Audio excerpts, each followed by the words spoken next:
Ma'am, you're blocking the priority lane. Economy boarding starts in 45 minutes. You need to step back behind that pillar."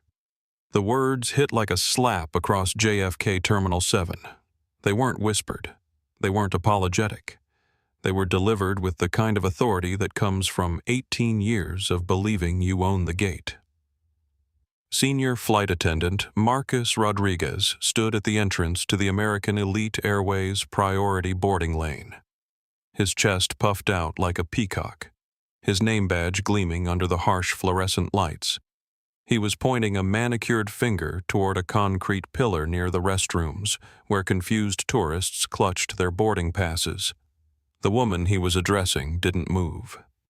She stood there in her $800 Brunello Cucinelli cashmere hoodie and perfectly fitted jeans, holding a vintage leather messenger bag that cost more than Marcus made in a month. Her name was Dr. Valencia Brooks, and in exactly 12 minutes, she would fire Marcus Rodriguez and ground the entire flight crew of American Elite Airways Flight A, E1847. What Marcus didn't know was that he had just made the most expensive assumption in airline history. Before we dive into this story, let me know where you're watching from. Drop your city in the comments below, and if you've ever been judged by your appearance, hit that subscribe button because this story is about to get very real, very fast.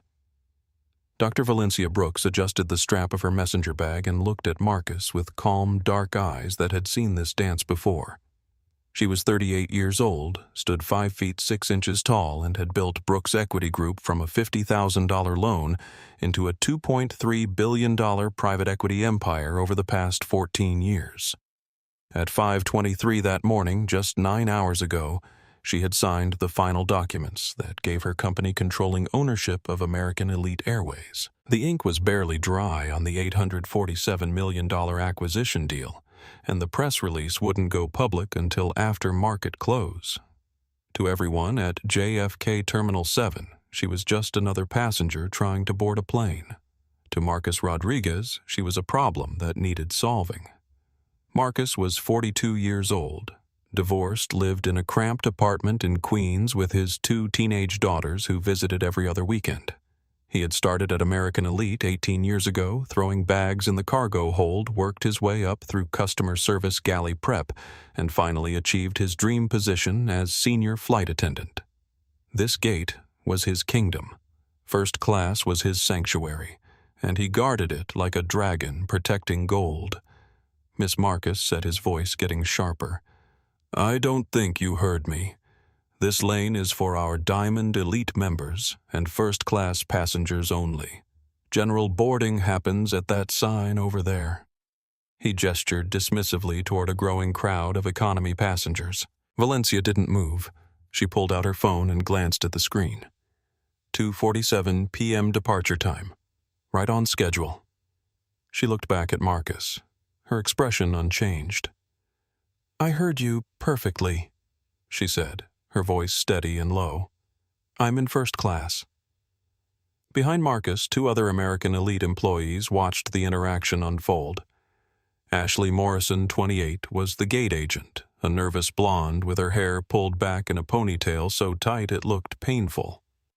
She had been working for American Elite for 3 years and worshipped Marcus like he was some kind of customer service deity. Kevin Turner, 25, was the junior flight attendant, fresh out of training, eager to please, and currently learning all the wrong lessons about how to treat passengers by watching Marcus work. Marcus let out a laugh that sounded like chalk scraping on a blackboard. "Ma'am, I've been doing this job for 18 years. I know every high-value customer who flies this route.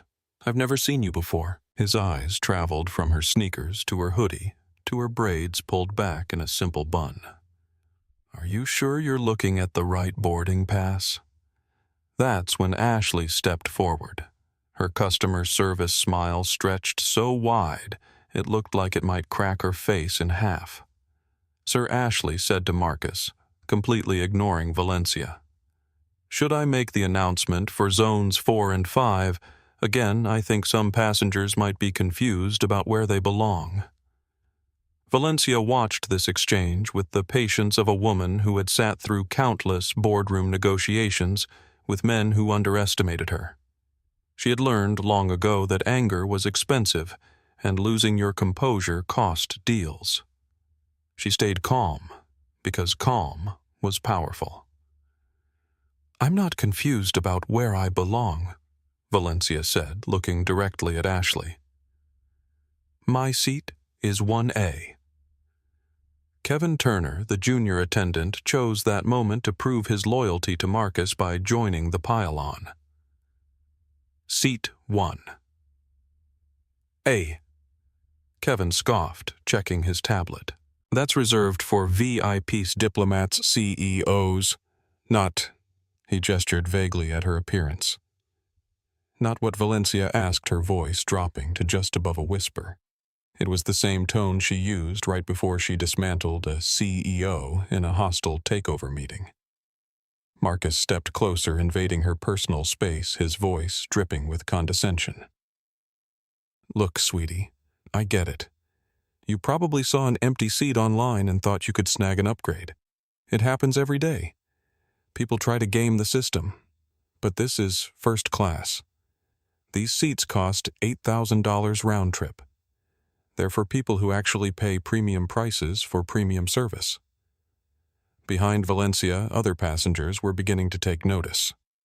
A middle-aged white woman in a leopard print coat cleared her throat loudly. "Excuse me," the woman said, clutching a Louis Vuitton tote that still had the tags on it. "Some of us actually paid for our seats. Could you please handle this situation so we can board on time?" The woman's name was Patricia Caldwell, 67, a retired real estate agent from Connecticut who had never flown first class before, but had splurged on the upgrade for her trip to visit her daughter in London. She looked at Valencia with the kind of disdain usually reserved for people who cut in line at Starbucks. "I paid for my seat too," Valencia replied calmly, not breaking eye contact with Marcus. "Right." Marcus said, his voice getting louder so the growing crowd could hear him establishing his authority. "Then you won't mind showing us some proof of payment." Valencia reached into her bag and pulled out her wallet. She extracted a sleek black card and placed it on the counter between them. It was an American Express Centurion card, also known as the Black Card, which required a minimum annual spending of $250,000 just to qualify. Marcus picked it up with 2 fingers like it might be contaminated. "Valencia Brooks?" he read aloud, then looked at her suspiciously. "This could be anyone's card. Do you have ID?" She handed him her driver's license. Marcus studied both cards like he was examining evidence at a crime scene. "Huh?" Marcus said, holding up the credit card to the light as if he could spot a forgery. "This looks suspicious to me. Ashley, what do you think?" Ashley leaned over to examine the cards. She had never seen a Centurion card before, but she wasn't about to contradict Marcus in front of passengers. "I agree," Ashley said, nodding seriously. "We see fake credit cards all the time. Company policy requires additional verification for suspicious transactions. That's when Ashley did something that would cost American Elite Airways millions of dollars in the coming hours." She pressed a button on her desk and a small steel security box slid out. She placed Valencia's credit card inside and locked it. "We'll hold on to this until we can verify it's legitimate," Ashley announced, proud of herself for following what she thought was protocol. Valencia watched her $250,000 limit credit card disappear into the security box. Her expression didn't change, but something shifted in her eyes. It was the look a chess grandmaster gets right before checkmate. "You just made a very serious mistake," Valencia said quietly. Marcus laughed, actually laughed in her face. "The only mistake here is you thinking you can run this scam on me. I've been doing this job since you were probably in high school. I know every trick in the book." That's when the phones came out. Bradley Thompson, a 45-year-old white businessman in a charcoal suit, was sitting in the priority waiting area scrolling through LinkedIn when the commotion started. He was a management consultant who specialized in crisis communications, and his professional instincts told him this situation was about to explode. He opened LinkedIn Live and pointed his phone toward the gate counter.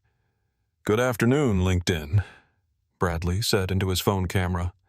I'm Bradley Thompson, and I'm witnessing what appears to be a discrimination incident at JFK Airport. I have about 15,000 followers watching right now, and I think you need to see this. The viewer count on his live stream began climbing immediately. 15,247, 16,891, 18,203. Sofia Hernandez, 31, was working the concierge desk about 20 feet away. She was Hispanic, had been with American Elite for 6 years, and had seen this exact scenario play out before. She knew it was wrong, but Marcus was her supervisor's supervisor. Speaking up could cost her job. But she also couldn't ignore what she was seeing.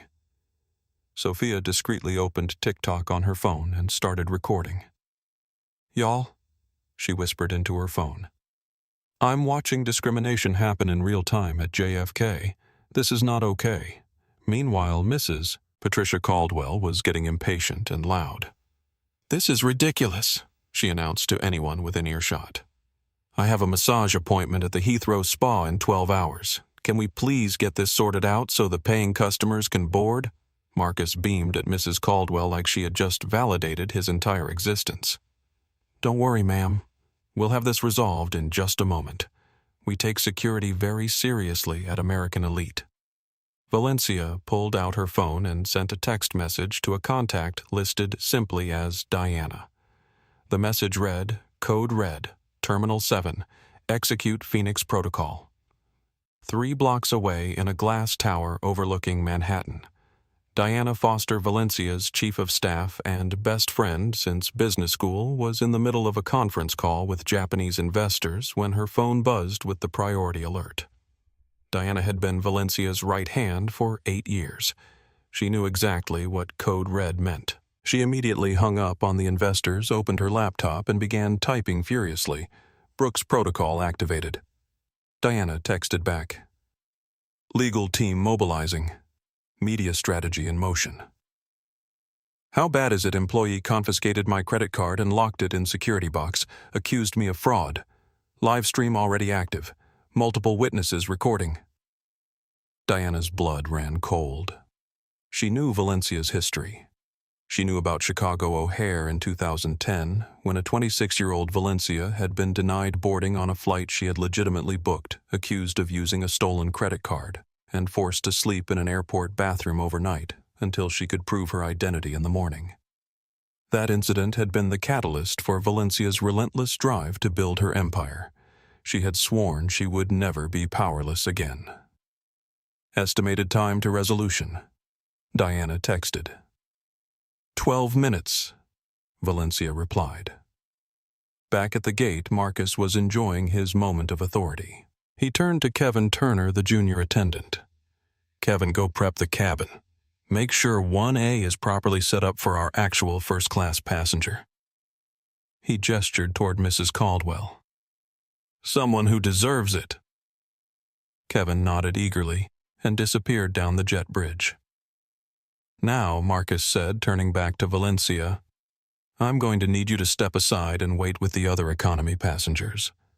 Boarding will begin in about 40 minutes for your section." "Which section is that?" Valencia asked. "Economy. Rows 30 through 55. Coach class. The back of the plane."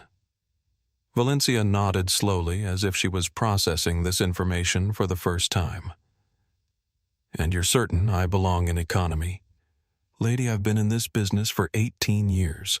I can spot a first-class passenger from across the terminal." "You?" He looked her up and down one more time. "You're not it." The viewer count on Bradley's LinkedIn live stream had exploded. 23,891. 28,347. 35,622. The comments were flooding in so fast he could barely read them. "This is discrimination in real time," someone wrote. "Someone needs to call the authorities," wrote another. "I'm recording this too," posted a third viewer. "This is going viral." Sofia's TikTok was gaining traction even faster. The algorithm had picked up on the engagement and her follower count was jumping by the hundreds every minute. She had started the video by whispering, but now she was speaking at normal volume, emboldened by the support flooding her comments. "This woman is clearly being profiled," Sophia said into her phone camera. "She's calm. She's polite. She has her documents and they're treating her like a criminal. This is exactly the kind of bias training we're supposed to prevent." Mrs. Caldwell, sensing an audience, decided to make her voice heard even louder. "I don't understand why this is taking so long," she announced. "If someone doesn't have proper documentation, they shouldn't be holding up the rest of us. I paid full price for my ticket." Valencia turned to look at Mrs. Caldwell for the first time. "What did you pay for your ticket?" Valencia asked politely. Mrs. Caldwell puffed up with pride. $8,247, first-class round trip. It's my first time flying international business, and I'm not going to let anyone ruin it." "That's a significant investment," Valencia acknowledged. "You must be very excited." "I am, which is why I don't appreciate having to wait while some people try to—" Mrs. Caldwell gestured vaguely at Valencia. "You know, try to what Valencia asked." Mrs. Caldwell looked around, realizing she was being recorded by multiple phones, and suddenly became less specific with her language. "Try to cause disruptions," she finished lamely. Marcus, feeling supported by Mrs. Caldwell's complaints, decided to escalate the situation. "You know what Marcus announced loudly enough for the entire gate area to hear? I think we need additional security verification here. Ashley, call Port Authority. Tell them we have a potential security incident involving fraudulent documentation." Ashley's fingers hovered over the phone. Something in her gut told her this was wrong, but Marcus was her supervisor, and Mrs. Caldwell was nodding approvingly, and the other passengers were watching expectantly. She dialed. "Port Authority security to gate A47, she said into the phone. "We have a passenger with questionable documentation attempting to access first-class boarding. Possible fraud situation." Valencia checked her phone. 2:38 p.m., 9 minutes until scheduled departure. She looked at Marcus, then at Ashley, then at Mrs. Caldwell, then at the growing crowd of passengers holding up their phones. "Are you absolutely certain you want to do this?" Valencia asked Marcus one final time. "Lady, I've never been more certain of anything in my life. You don't belong in first class, and I'm not going to let you scam your way onto my aircraft." Valencia nodded slowly and pulled out her phone again. "Diana," she said when her chief of staff answered immediately. "It's time. Phoenix Protocol, full Phoenix Protocol. They just called airport security. They've accused me of fraud. There are now over 40,000 people watching this live on social media. Jesus." Diana breathed. "Okay, legal team is standing by. Media strategy is locked and loaded. PR department is monitoring all social platforms. Stock trading algorithms are flagged to watch for unusual volume. Do you want me to make the call to Captain Mitchell?" "Not yet. Let me see how far they're willing to dig this hole." As if on cue, 2 Port Authority officers appeared at the gate. Officer Martinez, a stocky Hispanic man with 15 years on the force, and Officer Johnson, a tall black woman who looked like she had seen every kind of airport drama imaginable. Marcus practically ran over to them, his chest swelling with vindicated authority. "Officers, thank you for coming so quickly. We have a passenger here who's been attempting to board first class with what we believe are fraudulent documents. She's been disruptive, refusing to follow instructions and holding up our departure." Officer Martinez looked at Valencia, who was standing calmly beside the priority lane rope, her hands visible, her posture relaxed. "Ma'am, Officer Martinez said we need to see some identification." "Of course," Valencia replied. She reached into her bag and pulled out her driver's license, her passport, and her Brooks Equity Group business card. Officer Johnson examined the documents, while Officer Martinez looked at the crowd of passengers with their phones out. "Sir," Officer Johnson said to Marcus, "what specifically makes you think these documents are fraudulent?" Marcus pointed at Valencia's credit card, which was still locked in Ashley's security box. She tried to use a suspicious credit card. "We see this scam all the time. Someone finds a high-limit card, tries to use it to upgrade to first-class, figures they'll be in London before anyone notices. Officer Johnson looked at the security box, then back at Marcus. "Did you run the card through your system to verify it?" Marcus and Ashley exchanged glances. "Well, no," Marcus admitted. "But it looked suspicious. And she doesn't look like our typical first-class demographic." The words hung in the air like a toxic cloud. Officer Johnson's expression hardened. Officer Martinez crossed his arms. "What exactly does your typical first-class demographic look like?" Officer Johnson asked. The live stream viewer count on Bradley's phone had crossed 50,000. The comments were coming so fast, they were just a blur of outrage support and demands for justice. Sophia's TikTok had been shared thousands of times, and the hashtag #GateGate was beginning to trend. Mrs. Caldwell, suddenly realizing she might be on the wrong side of this situation, tried to quietly blend into the background, but it was too late. Multiple cameras had captured her earlier comments. Marcus looked around at the circle of phones, the police officers, the growing crowd, and for the first time since this encounter began, a flicker of doubt crossed his face. I was just following protocol," he stammered. "That's when Captain James Mitchell emerged from the jet bridge." Captain Mitchell was 54 years old, had been flying commercial aircraft for 28 years, and had served as American Elite's chief pilot for the past 5 years.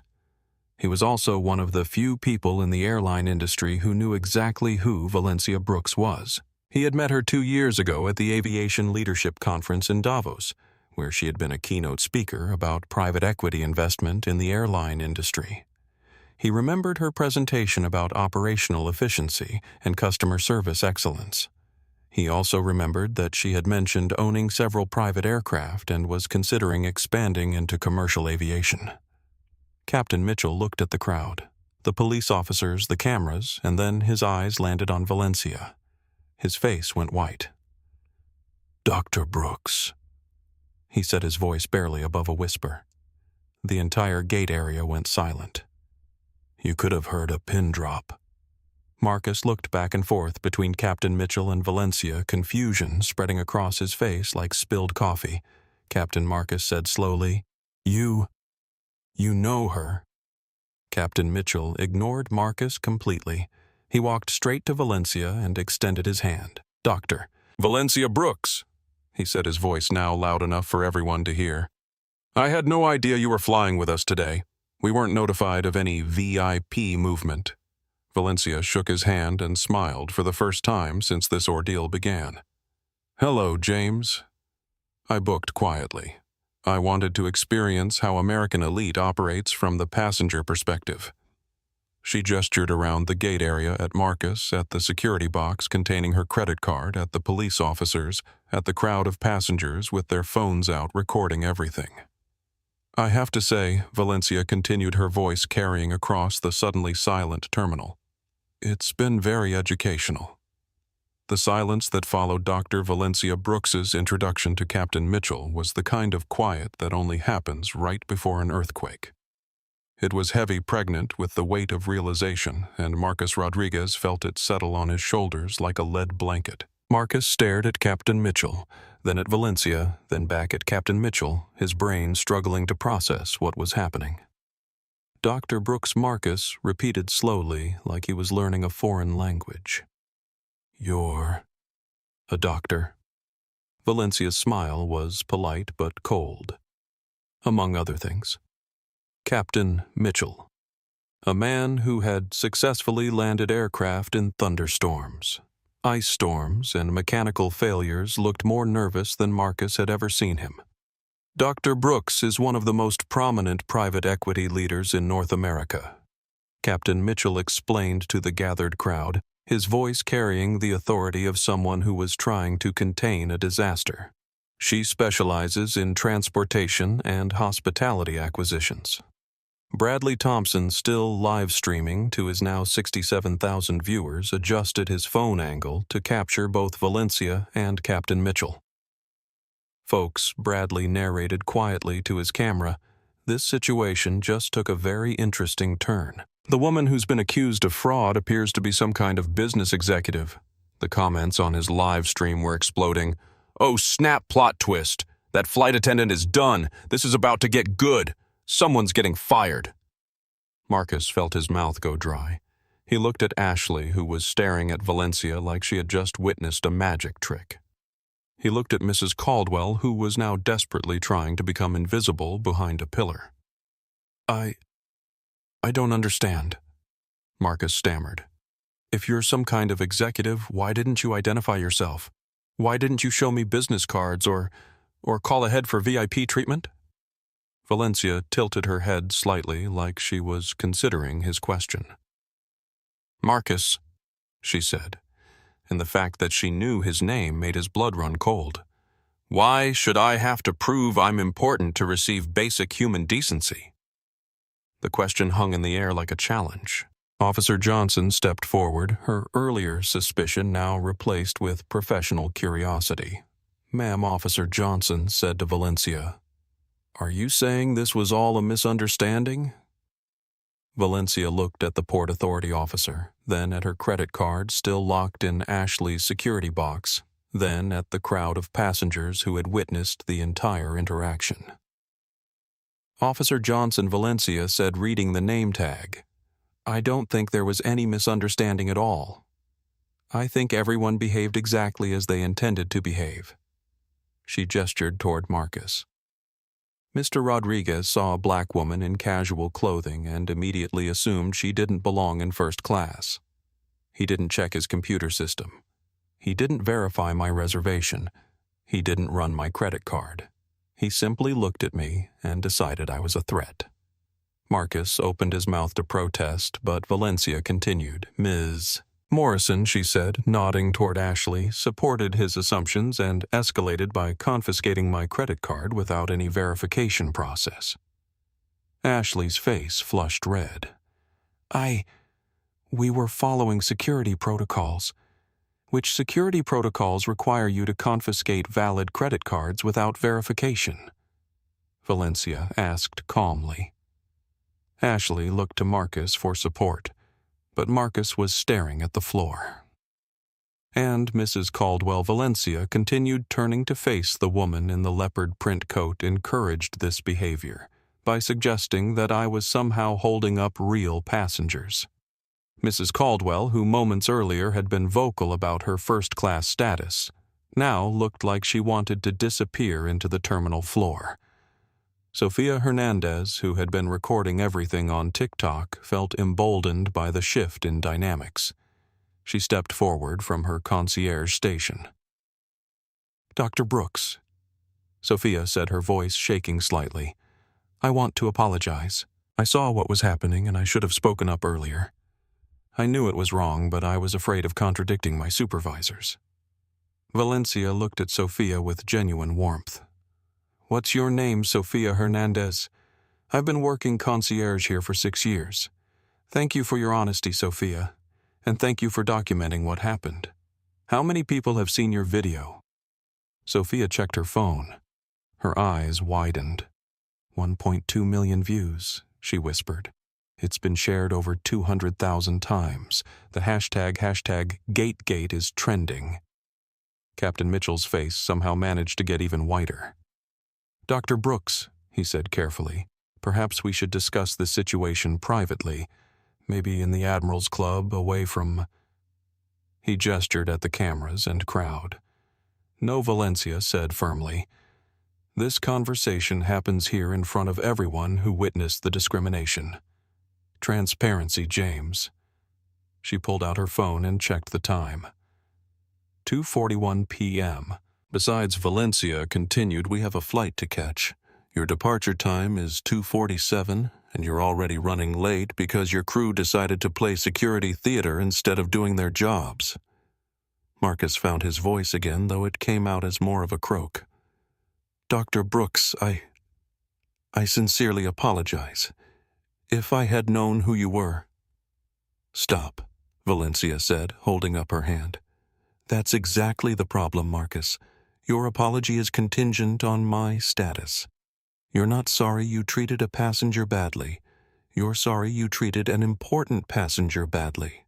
She looked around the gate area at the faces staring at her. Let me tell you all a story. Valencia said, her voice carrying clearly through the terminal. 14 years ago, I was 24 years old, fresh out of business school, flying to Chicago for my first major job interview. I had saved for months to buy a business class ticket because I wanted to arrive rested and confident. The crowd had grown. Other passengers from nearby gates had wandered over, drawn by the commotion. Bradley's live stream count had passed 85,000 viewers. I was wearing my best interview suit. Valencia continued. But I guess I didn't look like what the gate agent thought a business class passenger should look like. He told me there was a computer error, that my seat had been given away, that I could rebook on a flight the next day. Marcus was listening with growing horror, beginning to understand the magnitude of what he had done. I had no money for a hotel, so I spent the night in the airport bathroom, sitting on my suitcase, trying to figure out how to explain to my potential employer why I would be a day late for the most important interview of my life. The terminal had gone completely quiet, except for the ambient noise of arriving and departing flights. That night, sitting in that bathroom, I made myself a promise. I promised that I would never again be in a position where someone could make me feel invisible because of how I looked.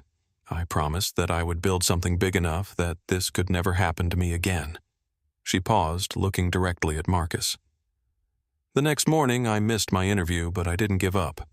I took out a $50,000 loan and started Brooks Equity Group. Over the past 14 years, I've built that company into a $2.3 billion enterprise. We own hotels, restaurants, transportation companies, and as of this morning, Valencia reached into her messenger bag and pulled out a folder. We own American Elite Airways. The words hit Marcus like a physical blow. He actually stumbled backward. What Valencia opened the folder and showed him the first page. It was a legal document with the American Elite Airways logo at the top. Brooks Equity Group acquired a 73% controlling stake in American Elite Airways at 5:23 this morning. The transaction was valued at $847 million. Captain Mitchell closed his eyes and took a deep breath. The board meeting, he said quietly. The emergency board meeting scheduled for this afternoon, that was about the ownership transition, Valencia confirmed. I was planning to introduce myself to the executive team in London, assess operations quietly for a few days, then make the public announcement next week. She looked at Bradley's phone, still live streaming to nearly 100,000 viewers. But I think we can safely say that timeline has accelerated. Ashley, who had been standing frozen behind the counter, suddenly understood the full scope of the disaster. "Oh my God," she whispered. I locked the owner's credit card in the security box. Yes, you did, Valencia agreed. You might want to unlock that now. Ashley's hands were shaking so badly she could barely work the keypad. It took her 3 tries to get the security box open. She retrieved Valencia's black Centurion card and held it out with trembling fingers. "I'm so sorry," Ashley whispered. "I'm so sorry." Valencia took her credit card and placed it back in her wallet. "Ashley," she said gently, "can you tell me why you assumed my credit card was fraudulent?" Ashley looked around desperately, searching for an answer that wouldn't sound as bad as the truth. It was just... Marcus told you it looked suspicious. Valencia agreed. But what made it look suspicious? It's a legitimate American Express Centurion card. My name is embossed on the front. It matches my driver's license. Ashley's voice was barely audible. I guess I just never seen one like that before. You'd never seen a black card, no ma'am. So when you encountered something you weren't familiar with, your assumption was that it must be fraudulent. Ashley nodded miserably. That's a problem, Valencia said. But it's a problem we can fix with proper training. She turned to Marcus, who looked like he was about to be sick. Marcus, You've been with American Elite for 18 years. In all that time, how many black passengers have you served in first class? Marcus opened his mouth, then closed it. He thought for a long moment. I don't really keep track of... Take a guess. Marcus looked around, aware that thousands of people were watching his answer. Maybe dozens. Out of how many total first-class passengers over 18 years? Marcus did some quick math in his head. Thousands. Maybe 10,000 or more. So less than 1%, Valencia said. Does that seem proportionally representative to you? I never really thought about it that way. That's part of the problem, Valencia said. The system has been working exactly as designed for so long that nobody questions why first class looks the way it does. Mrs. Caldwell, who had been trying to blend into the background, suddenly found herself back in the spotlight as Valencia turned toward her. Mrs. Caldwell, you mentioned this is your first time flying international business class. Congratulations, by the way. It's a significant investment. Mrs. Caldwell nodded nervously. When you saw me standing in the priority lane, what was your first thought? Mrs. Caldwell looked around desperately, realizing that anything she said was being recorded by multiple phones and broadcast to hundreds of thousands of people. I just wanted to board on time. That's understandable, Valencia said. But when you suggested that I was holding up the real passengers, what did you mean by that? Mrs. Caldwell's face flushed red. I didn't mean anything by it. I just meant paying passengers. And you assumed I wasn't a paying passenger because... Mrs. Caldwell couldn't finish the sentence. The answer was hanging in the air, obvious to everyone watching. Valencia nodded, not unkindly. Mrs. Caldwell, I want you to know that I don't hold any personal animosity toward you. You are operating based on assumptions that our culture has taught you to make, but those assumptions have consequences. She gestured toward Sophia's phone. Your comments have now been viewed by over 1 million people. Your face and your words are associated with discrimination. That's going to follow you home to Connecticut. Your neighbors will see it. Your family will see it. Your daughter in London will see it. Mrs. Caldwell's eyes filled with tears. I didn't mean... I'm not a racist person. Mrs. Caldwell Valencia said gently, Racism isn't just about what's in your heart. It's about the impact of your actions. And your actions today supported a structure that excludes people based on appearance. Officer Martinez, who had been listening to this entire exchange, stepped forward. Doctor, Brooks, do you want to file any formal complaints? False accusation of fraud, harassment, discrimination? Valencia considered the question.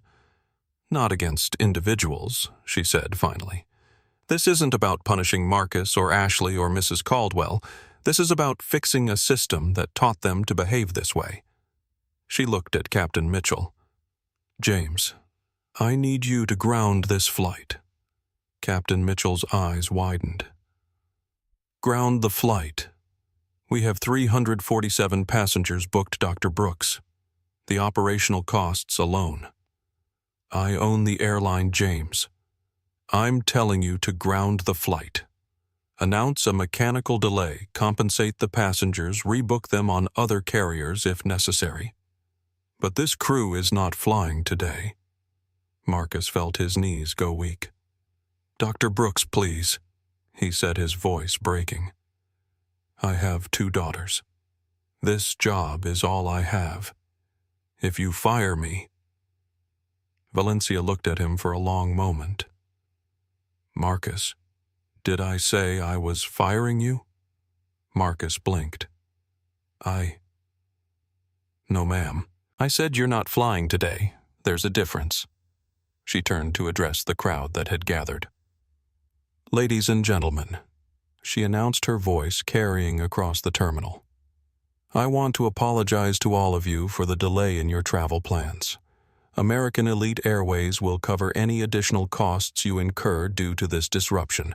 We will rebook you on other carriers at no charge, provide meal vouchers and hotel accommodations if necessary. Murmurs rippled through the crowd. Some passengers looked annoyed, but others were nodding in approval. More importantly, Valencia continued. I want to explain why this delay is necessary. What you witnessed here today is not an isolated incident. It's a symptom of deeper issues in how airlines train their staff and serve their customers. Bradley, still live streaming, had to switch to a new phone because his battery was dying. His viewer count had stabilized at around 120,000, but the engagement was unlike anything he had ever seen. The comments were coming so fast his phone couldn't display them all. We are going to use this moment, Valencia said, as an opportunity to do better. Not just for American Elite Airways, but for the entire industry. She looked directly into Bradley's camera. What happened here today happens every day in every airport on every airline. Usually it happens quietly. The passenger gets denied, accepts it, and goes home with a story they tell their family about being treated badly while traveling. Valencia paused, letting that sink in. But today you all witnessed it. You recorded it. You shared it. And now we have an opportunity to turn this moment into meaningful change. She pulled out her phone and made a call. Diana, it's time for the full announcement. Yes, now. Ground the flight, issue the press release, call the board meeting for tomorrow morning in London instead of this afternoon. Valencia hung up and looked around the gate area one more time. The flight is officially grounded, she announced. American Elite staff will assist with rebooking. Mrs. Caldwell, you'll be on British Airways Flight 178 departing at 6:30. First class, no additional charge. Mrs. Caldwell looked shocked. You, after everything that happened, you're still giving me first class? Mrs. Caldwell, Valencia said, I'm not punishing you for having implicit bias. We all have it. I'm asking you to think about it differently next time. She turned to Marcus. Marcus, you and I are going to have a long conversation. But not here, not now. Report to the American Elite Administrative Offices tomorrow morning at 9 a.m. We're going to talk about your future with this company. Marcus nodded numbly. Ashley, same for you. 9 a.m. tomorrow. Ashley whispered, Yes, ma'am. Valencia looked at Sophia. Sophia, I'd like to offer you a different position. We're going to need someone to head up our new customer experience program. Someone who understands the importance of speaking up when they see something wrong. Interested. Sophia's eyes went wide. Are you serious? Completely serious. We'll discuss details tomorrow. Valencia adjusted her messenger bag and looked at Captain Mitchell. James, I'll be flying commercial to London tonight. Different airline. I want to see how our competitors treat their passengers. But I'll see you in London tomorrow for the board meeting. She started to walk away, then turned back. Oh, and everyone, she said to the crowd, the cameras, the live stream viewers.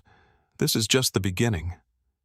The departure board above gate A47 flickered from on time to delayed, mechanical as Valencia Brooks walked away from the disaster she had just orchestrated. But Marcus Rodriguez wasn't ready to let this end. 18 years of unchecked authority don't disappear in a single conversation, even when that conversation involves meeting the owner of the airline. As Valencia headed toward the American Elite customer service desk to help passengers with rebooking, Marcus felt something snap inside him. This is bullshit, he muttered under his breath, but loud enough for Ashley to hear. Ashley looked at him with panic in her eyes. Marcus, maybe we should just... Should what? Marcus hissed, his voice getting louder.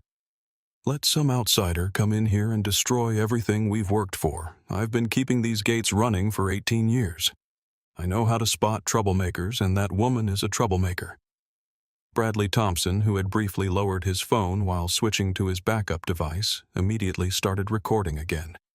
His LinkedIn Live audience had been refreshing, constantly waiting for more content. Folks, Bradley whispered into his camera, the situation is developing further. The flight attendant who started this whole incident appears to be doubling down. Sofia Hernandez, still processing the job offer she had just received, watched in horror as Marcus began pacing behind the gate counter like a caged animal. "You know what I think," Marcus announced, his voice now loud enough to carry across the gate area. "I think this whole thing is a setup. I think she's some kind of activist or journalist trying to make us look bad." Mrs. Caldwell, who had been quietly collecting her things and preparing to find the British Airways gate, stopped and turned around. "What do you mean?" she asked. Marcus gestured wildly toward Valencia, who was about 50 feet away, helping an elderly couple understand their rebooking options. "Think about it," Marcus said, his voice rising. "What are the odds that some random passenger turns out to be the owner of the airline? What are the odds that she just happened to be filming everything? What are the odds that her credit card just happened to look suspicious?" Ashley tried to interrupt. Marcus, Captain Mitchell confirmed her identity. "Captain Mitchell could be in on it too," Marcus snapped. "This could be some kind of corporate sting operation. Or worse, it could be one of those social media setups where they create fake drama for views." The small crowd that had been dispersing after Valencia's announcement began to drift back toward the gate counter. Phones came out again. "You really think this was all fake?" Mrs. Caldwell asked, a note of hope creeping into her voice. "I'm telling you, Marcus said getting more animated, real billionaires don't fly commercial. Real billionaires don't dress in hoodies and tennis shoes. Real billionaires have assistants and security teams, and they sure as hell don't wait in line at airport gates." Kevin Turner, the junior flight attendant who had been conspicuously silent since Captain Mitchell's revelation, suddenly found his voice again. "Marcus is right," Kevin said, emboldened by his supervisor's conviction. "I've been thinking the same thing. Why would the owner of an airline book a seat and then not tell anyone she was coming? It doesn't make sense." Sofia couldn't believe what she was hearing. She pulled out her phone and started recording again. "Y'all," she said into her TikTok camera, "this man just met the actual owner of the airline, and he's still in denial. This is unbelievable." Marcus heard Sofia and spun around to face her.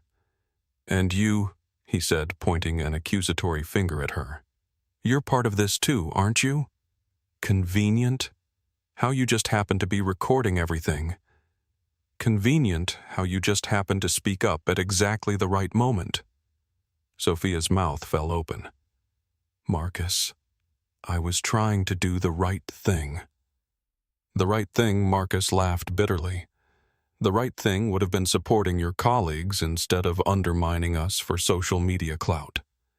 That's when Valencia Brooks turned around. She had been helping passengers 40 feet away, but Marcus's voice had been getting progressively louder, and the words social media clout had cut through the ambient airport noise like a knife.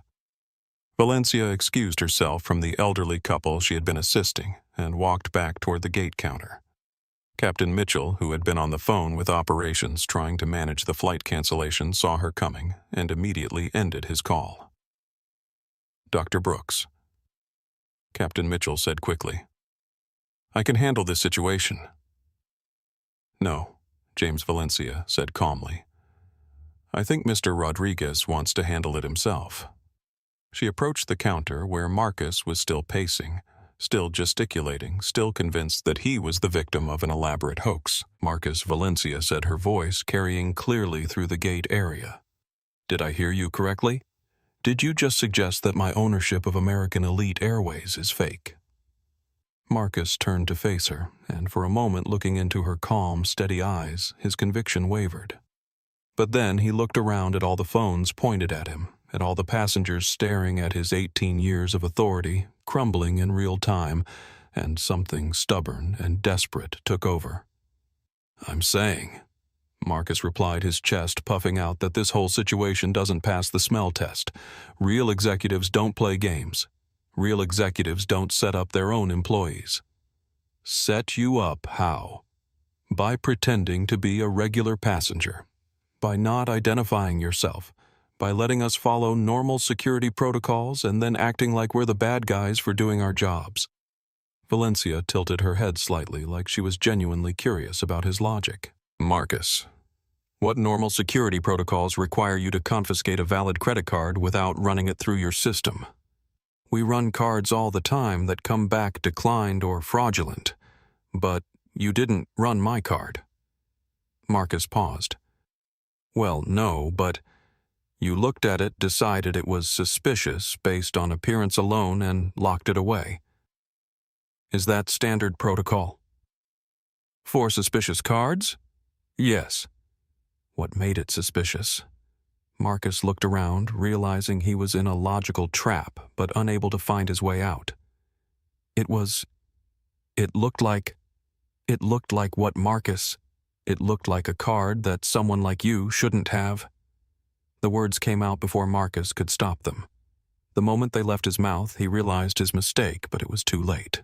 The damage was done. Bradley's live stream count jumped as viewers shared the link. The comment section exploded. Did he just say that? Someone like you? Wow. Career suicide in real time. This keeps getting worse. Sophia's TikTok was being shared at an exponential rate. The hashtag #GateGate had been joined by hashtag someone like you and hashtag Marcus Rodriguez, and none of the trending topics were complimentary. Mrs. Caldwell, who had been leaning toward believing Marcus's conspiracy theory, took a step back from the counter. Valencia nodded slowly as if Marcus had just confirmed something she already knew. Someone like me, she repeated. Can you be more specific about what kind of person you think I am? Marcus. Marcus realized he was trapped, but instead of backing down, he doubled down harder. Look, I'm not racist, he said, the words tumbling out in a rush. I have friends who are black. I work with black people every day. But there are certain realities about who flies first class and who doesn't. It's not about race, it's about economics. Go on, Valencia said. First class costs $8,000. That's more than most people make in a month. The people who can afford that kind of money, they dress a certain way, they act a certain way, they carry themselves differently. How do they dress? Business attire. Designer clothes. Expensive accessories. Valencia gestured to her cashmere hoodie and jeans. This hoodie cost $800. These jeans cost $400. My bag cost $1,200. My sneakers cost $600.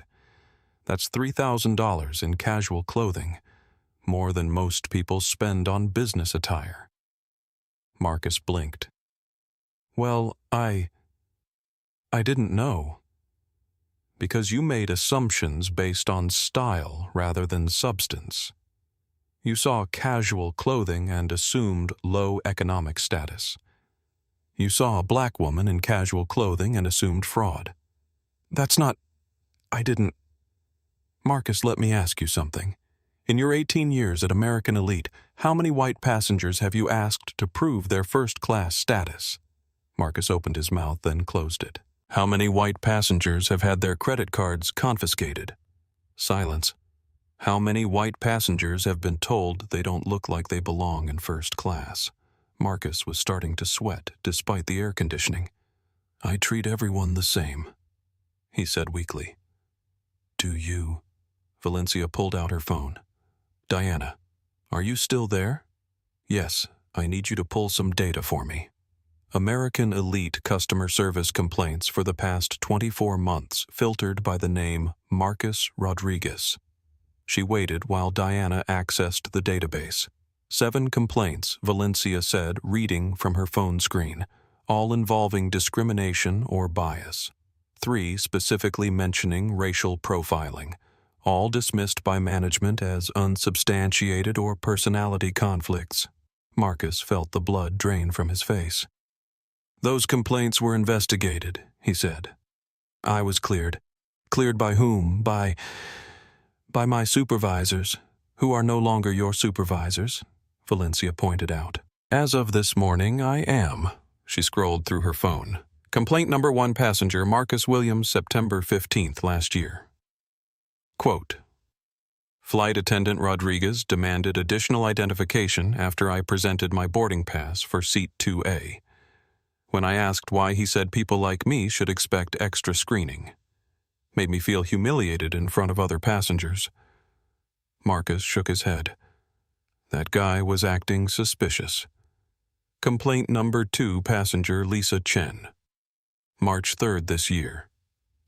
Quote, Mr. Rodriguez loudly announced that my first-class ticket must be a mistake because I looked too young to afford it. He made me call the booking agent to confirm while other passengers boarded around me. She looked like a teenager, Marcus protested. She was 28 years old and a software engineer, Valencia replied. Complaint number 3, passenger Abdul Hassan. June 12th. Stop, Marcus said, his voice cracking. Just stop. But Valencia continued, quote, Rodriguez told me that passengers with names like mine require additional security screening. He held up boarding for 15 minutes while he called TSA to double-check clearance I had already received. The gate area had gone completely quiet except for the sound of phones recording and the distant announcements of other flights. 7 complaints, Marcus. 7 passengers who felt discriminated against by you specifically. All dismissed, all ignored, all swept under the rug. Ashley, who had been standing behind Marcus throughout this exchange, slowly began backing away from the counter. She was starting to understand that her association with Marcus was going to cost her dearly. But those complaints, Marcus started, were all legitimate. Valencia finished, and they represent a pattern of behavior that American Elite Airways has been enabling for years. She looked around the gate area. How many of you have witnessed interactions like this before she asked the crowd? How many of you have seen airline employees treat passengers differently based on appearance? How many of you have experienced it yourselves? Hands began to go up throughout the crowd. A young Hispanic man near the back called out, It happens all the time. An older black woman nodded vigorously. Every single trip, she said loudly. Every single time. A white woman with her teenage daughter raised her hand. I've seen it happen to other people. I always wondered if I should say something. You should, Valencia said firmly.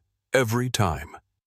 Marcus looked around at the sea of raised hands, at the nodding heads, at the phones capturing his humiliation, and something inside him finally broke. Fine, he shouted, his voice echoing through the terminal. Fine. You want me to admit it? Yes, I profiled you. Yes, I made assumptions. But you know what, I'm right 99% of the time. The crowd gasped collectively. When I see someone who doesn't look like they belong in first class 99% of the time, they don't. When I see someone with a suspicious credit card, 99% of the time it's fraud. I've prevented more scams and security issues than anyone else at this airline. Valencia listened to his rant with the patience of someone who had heard these justifications before. Marcus, she said, when he finally ran out of steam, what about the 1%? What you said, you're right, 99% of the time. What about the 1% when you're wrong? Marcus stared at her blankly. The 1% is people like me, Valencia explained. People who belong exactly where they are but don't look like what you expect. The 1% is passengers who get treated like criminals for no reason other than your assumptions. She stepped closer to the counter. The 1% is a software engineer named Lisa who gets humiliated in front of a plane full of passengers because she looks too young to afford first class.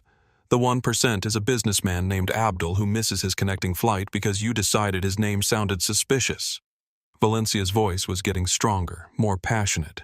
The 1% is every black passenger, every Hispanic passenger, every young passenger, every woman traveling alone who gets treated like they don't belong in the space they paid for.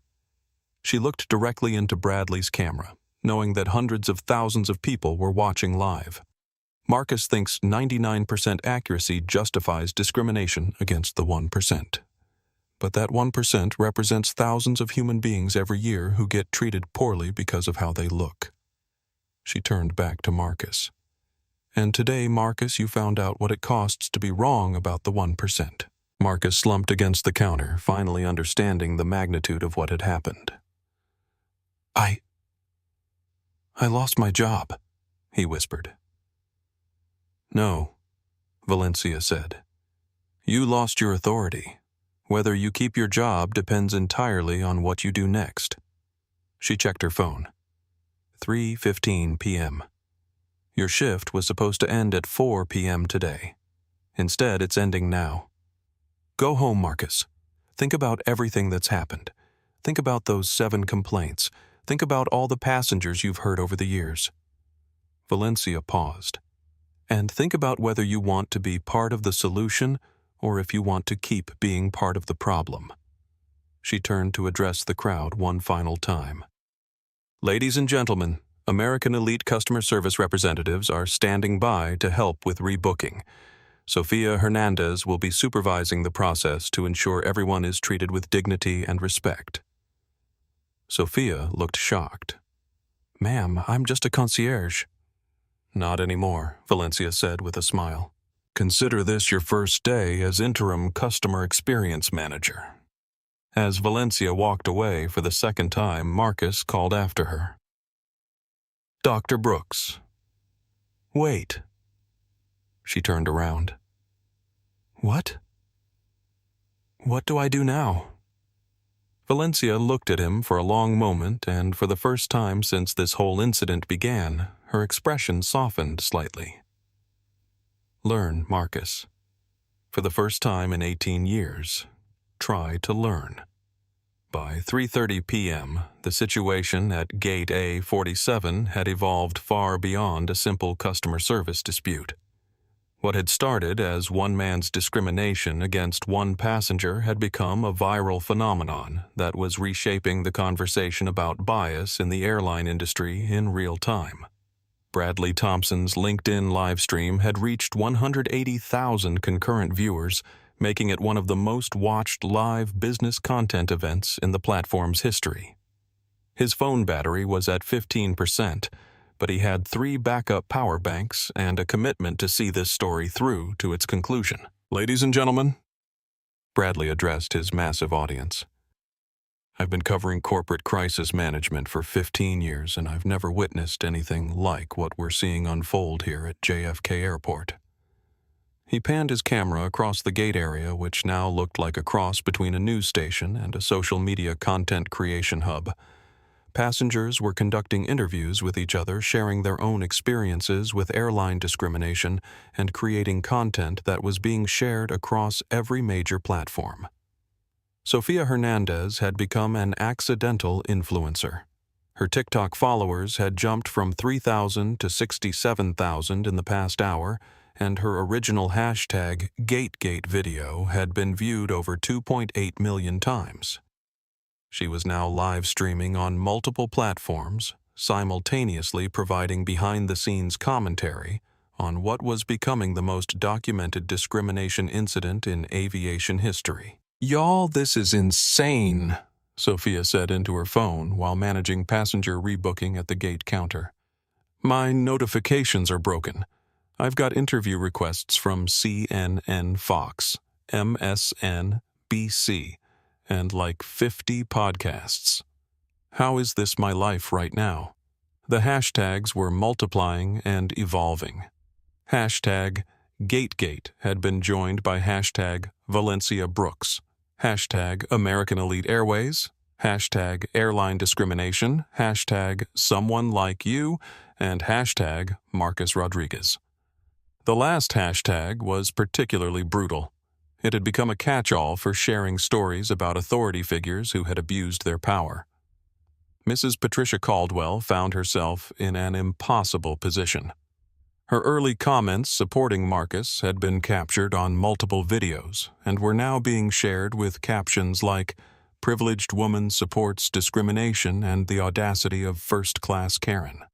Her social media accounts had been discovered, and her Instagram comments were flooded with criticism. But Patricia was also experiencing something unexpected, a reckoning with her own behavior that was both humbling and educational. "I need to make this right," she said to Sophia, who was helping her with her rebooking to British Airways. "I said things, I supported things, that were wrong. How do I fix this?" Sophia looked up from her computer terminal. "Mrs. Caldwell, can I ask you something?" "Of course. When you first saw Dr. Brooks in the priority lane, what was your honest first thought?"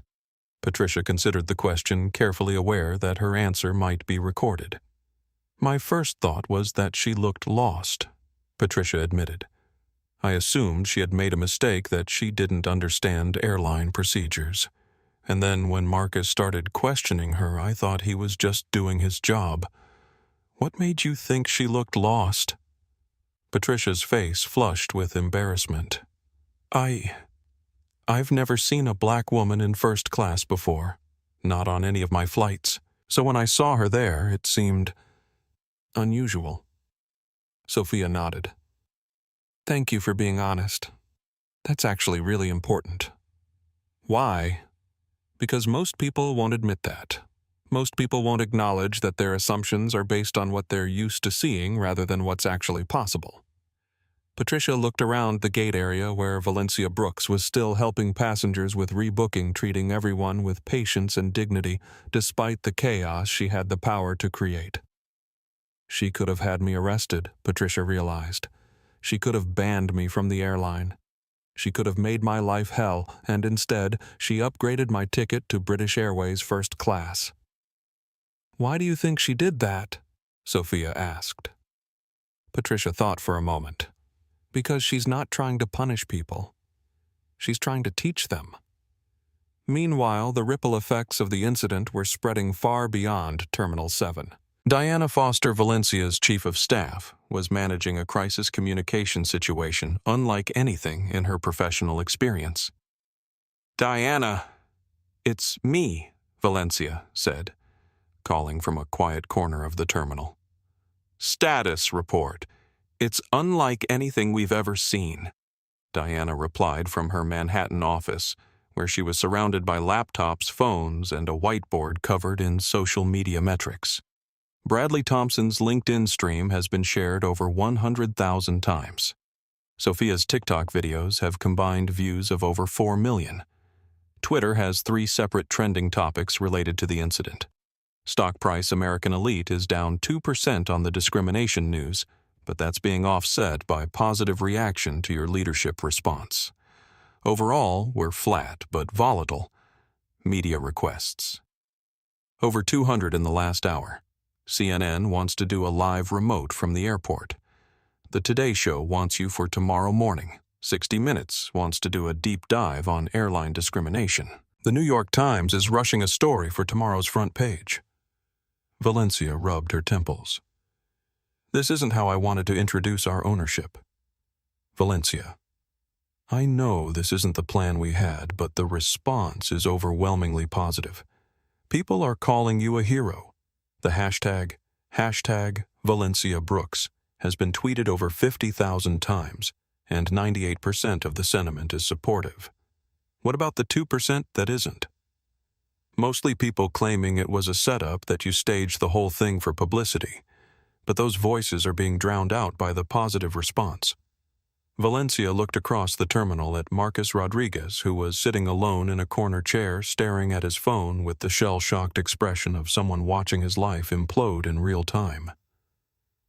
"Diana, I need you to do something for me. I want you to research Marcus Rodriguez, not just his employment record. I want to understand his background, his family situation, his financial status. I want to know what circumstances created the person who discriminated against me today." Valencia: "Why, you've already won. The whole world is on your side. Because winning isn't enough. If I just destroy Marcus and walk away, nothing changes. Another Marcus will take his place. I want to understand how to prevent the next Marcus. While Valencia was strategizing with Diana, the passenger rebooking process had become an inadvertent masterclass in customer service. Every interaction was being filmed, every conversation was being analyzed, and Sofia Hernandez was proving that dignity and efficiency could coexist. "Mr. and Mrs. Patterson," Sophia said to an elderly couple who had been worried about missing their 50th anniversary celebration in London, "I've got you on Lufthansa Flight 441 departing at 5:15. First class, no additional charge, and they're holding the gate for you specifically. But we were in premium economy on American Elite," Mr. Patterson protested. Dr. Brooks personally approved the upgrades for all passengers affected by today's cancellation, Sophia explained. She wanted to make sure your anniversary celebration wasn't impacted. The couple looked at each other in amazement. "That's the most generous thing I've ever heard of," Mrs. Patterson said. "After what that awful man put her through, she's still taking care of us." Sophia smiled. "That's the kind of leader she is." The conversation was being live-streamed, and the comments were overwhelmingly positive. "This is how you turn a crisis into customer loyalty. American Elite just gained a customer for life. Valencia Brooks for president. This is what leadership looks like." But not everyone was having a positive experience with the viral moment. Kevin Turner, the junior flight attendant who had supported Marcus throughout the incident, was discovering that social media justice could be swift and merciless. His Instagram account had been discovered and flooded with comments. His LinkedIn profile was being shared with captions questioning his fitness for customer service roles. His roommate had texted him screenshots of Facebook posts from their hometown where people who knew him were expressing shock and disappointment. "I didn't even do anything," Kevin protested to Ashley, who was also dealing with her own social media nightmare. "I was just following Marcus's lead." "That's the problem," Ashley replied sadly. "We were all following Marcus's lead instead of thinking for ourselves." Ashley had been with American Elite for 3 years and had generally positive performance reviews, but she was realizing that her association with this incident was going to define her professional reputation for years to come. "Do you think Dr. Brooks will really fire us?" she asked. "I don't know," Kevin replied, "but I'm not sure it matters. Who's going to hire us after this? Every airline recruiter in the country has probably seen these videos by now." Their conversation was interrupted by Captain James Mitchell, who approached with a grim expression. "Ashley, Kevin, I need to speak with both of you." They followed him to a private area near the jet bridge. "I've been with American Elite for 28 years, Captain Mitchell began. "I've seen a lot of situations, but I've never seen anything like what happened here today." Ashley and Kevin looked at the floor. "The company is going to conduct a full investigation. Your employment status is suspended pending the outcome. You'll receive full pay during the investigation period, but you cannot work any flights." Captain Ashley said, her voice shaking. "I was just trying to support my supervisor. I thought we were following protocol." "Ashley, when you locked Dr. Brooks's credit card in the security box without running it through the system first, what protocol were you following?" Ashley couldn't answer because she knew there was no such protocol. "The truth is," Captain Mitchell continued, "this incident exposed problems that go far beyond what happened today. We've been operating with informal policies that allowed discrimination to flourish. Dr. Brooks is giving us an opportunity to fix that." He looked at both of them seriously. "Whether you remain with American Elite depends on your willingness to be part of that solution. The investigation will determine your culpability, but more importantly, it will assess your ability to learn from this experience and change your behavior." As Captain Mitchell walked away, Ashley and Kevin were left to contemplate their futures in an industry that had just witnessed the most public example of discrimination consequences in its history. Meanwhile, the broader conversation about airline discrimination was exploding across social media. Passengers from around the world were sharing their own experiences. "Similar thing happened to me on United last year. Flight attendant made me show my credit card receipt before she would serve me in first class. Delta Gate agent once told me I must be using my boyfriend's miles because girls like me don't earn status on our own. I'm a pilot for Southwest, and this video is required viewing for our whole crew team now. My son is a black business executive, and he carries a folder of documentation everywhere he travels because of incidents like this.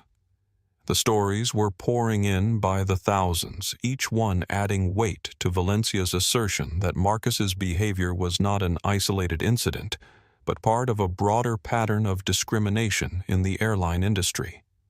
By 4 p.m., the incident had attracted the attention of major news networks. CNN had dispatched a reporter to JFK, and Anderson Cooper was planning to cover the story on his evening show. The major airline CEOs were all being contacted for comment, and several had already issued statements about their own diversity and inclusion policies. Valencia Brooks had become the face of a movement she never intended to start, and the ripple effects were just beginning to spread throughout the industry. But the most powerful moment of the afternoon happened when a young black girl, maybe 10 years old, approached Valencia with her mother. "Excuse me," the little girl said shyly. "Are you the lady from the videos?" Valencia smiled and knelt down to the girl's eye level. "I am. What's your name, Zara? My mom says you own an airplane company." "I do. Several airplane companies, actually." Zara's eyes went wide. "When I grow up, I want to own airplane companies too." "Then you should," Valencia said. "And when you do, no one will be able to tell you that you don't belong where you earned the right to be." The interaction was captured on multiple phones and quickly became the most shared clip of the entire incident. It represented hope, possibility, and the reason why Valencia's response to discrimination mattered beyond just one flight cancellation. As the afternoon wore on and passengers were successfully rebooked on other flights, the gate area gradually emptied. But the impact of what had happened would continue to ripple outward for months and years to come. Valencia Brooks had not just responded to discrimination. She had transformed it into a teaching moment that would influence how airlines, businesses, and individuals thought about bias assumptions and the treatment of customers for generations to come. At exactly 4:17 p.m., as the chaos at Gate A47 was finally beginning to settle and most passengers had been successfully rebooked on alternative flights, Valencia Brooks received a phone call that would transform this incident from a viral moment into a corporate revolution. "Valencia, it's Diana. We have a situation." Valencia stepped away from the gate area where Sophia was helping the last few passengers and found a quiet corner near the windows overlooking the tarmac. What kind of situation? The story just broke early. Reuters published the acquisition announcement 20 minutes ago, citing sources familiar with the transaction. The Wall Street Journal followed with their own confirmation. "The stock is moving." Valencia checked her phone.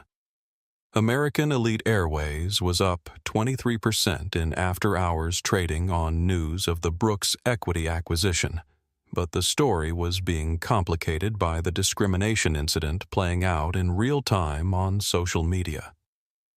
"How did it leak?"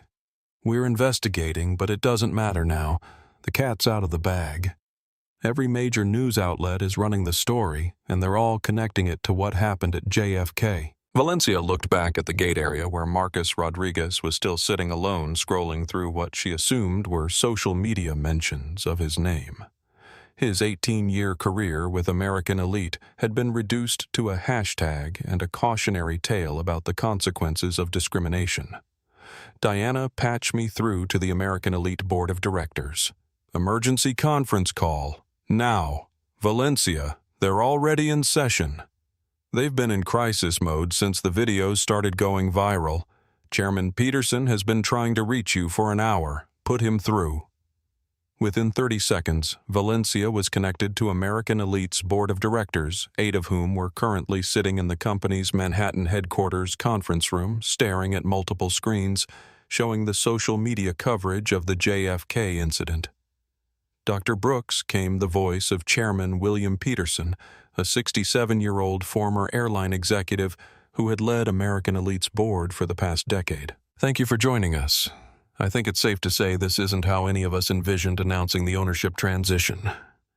Bill, I apologize for the circumstances, but not for the outcome. What happened today exposed problems that have been festering in your company for years. Our company? Peterson corrected. As of this morning, it's our company. Valencia could hear the tension in his voice. She knew that traditional airline executives were not comfortable with public controversy, preferring to handle customer service issues quietly and without media attention. Bill, I'm going to be very direct with you. The discrimination I experienced today was not an isolated incident. It was the result of a corporate culture that has allowed bias to flourish unchecked. We have an opportunity to turn this crisis into transformation, but only if we act decisively. Dr. Brooks came another voice on the call. Janet Morrison, the head of Human Resources, we've already suspended the employees involved pending a full investigation. We're prepared to terminate them if necessary. Janet, termination isn't the solution. Education is. Valencia could practically hear the confusion through the phone. I don't understand, Peterson said. The public is demanding accountability. These employees discriminated against our owner. Surely termination is appropriate. Bill, if we fire Marcus Rodriguez and Ashley Morrison and Kevin Turner, what message does that send? It says that discrimination is only wrong when it happens to important people. It says that we only care about bias when it goes viral. Valencia paused, looking out at the planes taxiing on the runway. More importantly, it doesn't solve the underlying problem. We'll fire these 3 employees and hire 3 new ones who will learn the same discriminatory practices because we haven't changed the culture that created the problem in the first place. What are you proposing? Asked David Chen, the chief financial officer. I'm proposing that we make this incident the cornerstone of a complete cultural transformation. We're going to turn Marcus Rodriguez from a symbol of discrimination into a symbol of redemption. The phone line went quiet for a moment. Can you elaborate? Peterson asked carefully. Marcus is going to become the face of our new diversity and inclusion program. He's going to tell his story, the whole story, to every new hire, every existing employee, every training session. He's going to explain exactly how unconscious bias affected his decision-making and how it nearly cost him his career. You want to keep him employed? Janet Morrison asked, incredulous. I want to keep him employed in a role where his experience serves as education for others. But first, he has to acknowledge what he did, take responsibility for the harm he caused, and commit to being part of the solution. Valencia looked back toward the gate area, where Marcus was now being approached by a CNN reporter who had arrived to cover the story. Ladies and gentlemen, we have a choice to make right now. We can handle this like a traditional airline. Fire the employees, issue a generic apology, wait for the news cycle to move on. Or we can use this moment to become the airline that actually solved the problem of discrimination in customer service. The financial risk, CFO Chen began. David, our stock is up 23% since the story broke. The market is responding positively to ownership that takes discrimination seriously. The financial risk is in doing nothing, not in taking action. Chairman Peterson's voice came back on the line. Dr. Brooks, assuming we move forward with your approach, what would this transformation program look like? Valencia had been thinking about this since her conversation with Marcus 3 hours earlier. First, we implement mandatory bias training for all customer-facing employees, not generic diversity training. Specific practical training on recognizing and interrupting discriminatory behavior. She began pacing in front of the windows. Second, we create a real-time feedback system where passengers can report discrimination immediately with automatic escalation to senior management. Third, we establish clear consequences for bias, not termination for first offenses, but mandatory retraining supervision and loss of advancement opportunities until the behavior is corrected. Fourth, and this was the part Valencia was most excited about, we make Marcus Rodriguez the lead trainer for this program. His story becomes the cautionary tale that prevents the next Marcus from making the same mistakes. The board members were silent, processing the scope of what she was proposing. The media attention alone. Janet Morrison started. Will be enormous. Valencia finished. Which is exactly what we want. When other airlines see American Elite getting positive press for actually solving discrimination instead of just apologizing for it, they'll be forced to implement similar programs or risk looking outdated by comparison. She could hear typing in the background as the board members took notes. Dr. Brooks Peterson said, "Finally, this is a significant departure from how the airline industry typically handles these situations. Bill, the airline industry's typical approach isn't working. We have an opportunity to lead instead of follow. Are you willing to take that risk?" More silence on the phone, but Valencia could sense the board members looking at each other, weighing the potential rewards against the risks. "There's one more thing," Valencia added. "I want to hold a press conference tomorrow morning at 9 a.m., here at JFK at the same gate where this incident occurred. I want Marcus there, Ashley there, Sophia there. I want to tell the complete story, not just what went wrong, but how we're going to fix it. A press conference at the gate." Peterson sounded alarmed. "That's very public. It's supposed to be public. Transparency, Bill. If we're going to change the culture, we have to be willing to admit what the old culture was." Valencia looked at her phone screen where she could see that Bradley Thompson was still live streaming, though his audience had dropped to about 50,000 as the immediate drama had subsided and passengers had been rebooked. "Ladies and gentlemen, I need an answer now. The media attention isn't going to wait for us to be comfortable. Either we control this narrative by being proactive, or we let others control it by being reactive." Chairman Peterson's voice came back on the line with a tone of resignation mixed with determination. "Dr. Brooks, the board authorizes you to proceed with your proposed approach. You have our full support for the press conference and the cultural transformation program. Thank you. Diana will coordinate with your communications team on the logistics. I'll see you all tomorrow morning." Valencia ended the call and immediately dialed Marcus's cell phone number, which she had gotten from the employee directory earlier. "Mr. Rodriguez, this is Valencia Brooks. I need you to meet me at the American Elite Administrative Offices tomorrow morning at 8 a.m. "Dr. Brooks." "Yes, ma'am." "Am I being fired?" "Marcus, that depends entirely on your answers to some questions I'm going to ask you. But I want you to know that I'm offering you an opportunity to transform this mistake into something meaningful."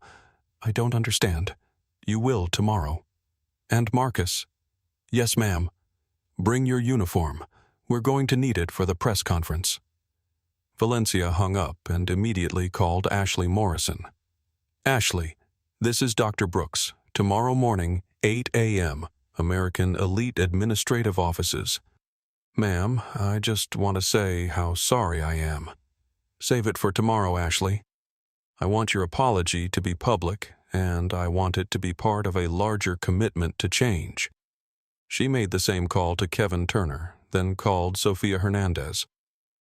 "Sophia, are you still at the gate?"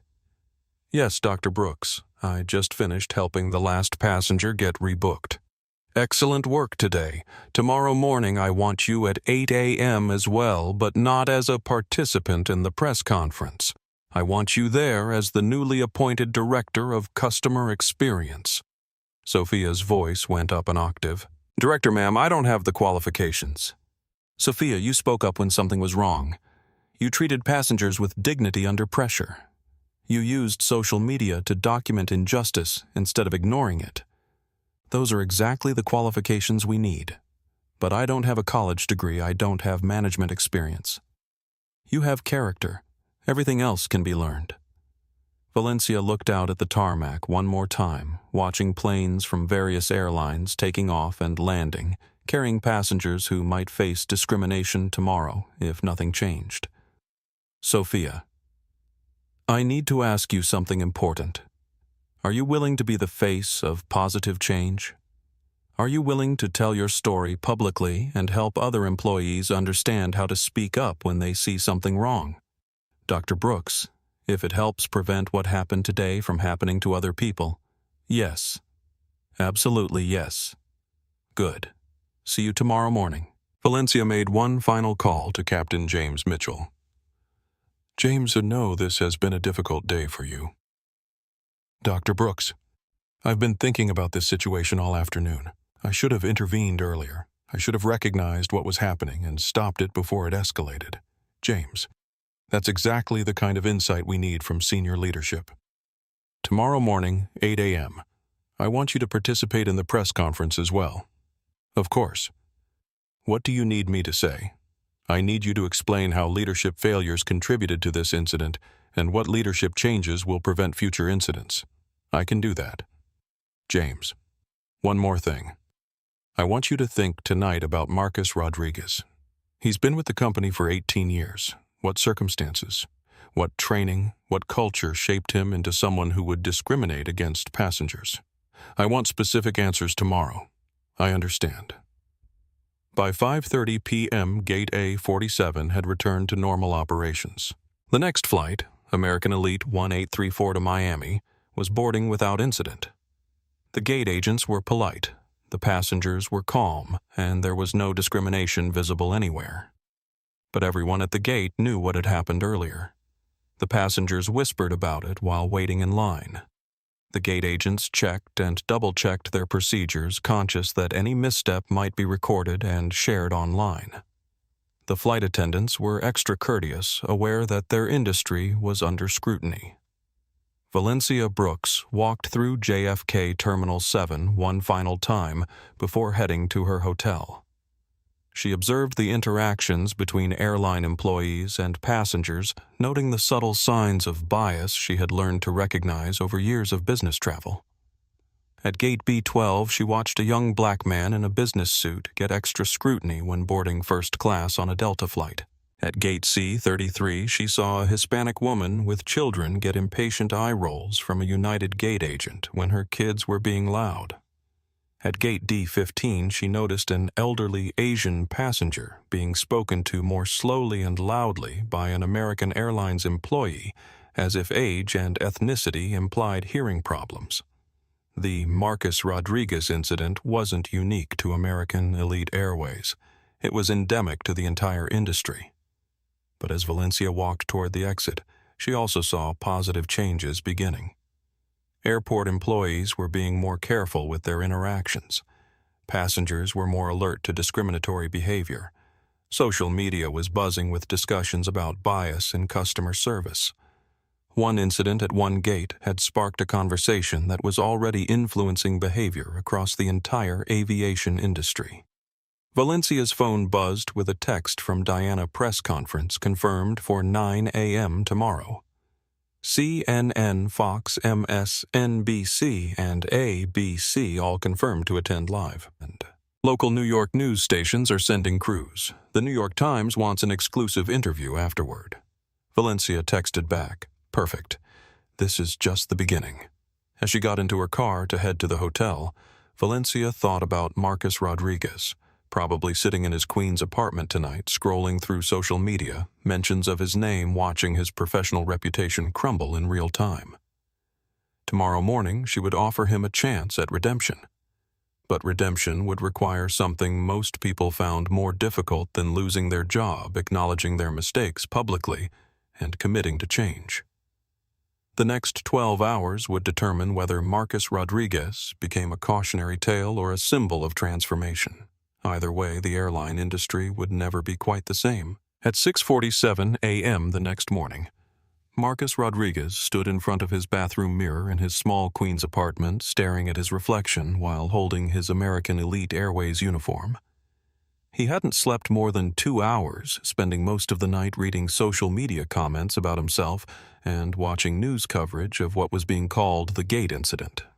His phone had been buzzing constantly with calls from reporters, friends, family members, and strangers who had somehow gotten his number. His ex-wife had called 3 times, worried about how this would affect their daughters. His mother had left voicemails in Spanish asking him to explain what she was seeing on the news. But the call that had shaken him most came at 11:30 p.m. from his neighbor, Mrs. Chen, an elderly Chinese woman who lived in the apartment next door. "Marcus," she had said in her careful English, "I saw the news. I want you to know that 3 years ago when I was flying to see my son in California, an airline employee treated me the same way you treated that lady yesterday. They said my ticket looked suspicious because I don't speak perfect English. They made me prove I belonged in my seat." The conversation had lasted 20 minutes with Mrs. Chen gently but firmly helping Marcus understand that his behavior had not occurred in a vacuum. It was part of a pattern that affected millions of passengers every year. Now at 6:47 a.m., Marcus was trying to decide whether to put on his uniform or call in sick and never face the consequences of his actions. His phone rang. Valencia Brooks. "Good morning, Marcus. Are you ready for today?" "Dr. Brooks, I don't know if I can do this. The things people are saying about me online. Marcus, are they true?" He paused. "Some of them, yes.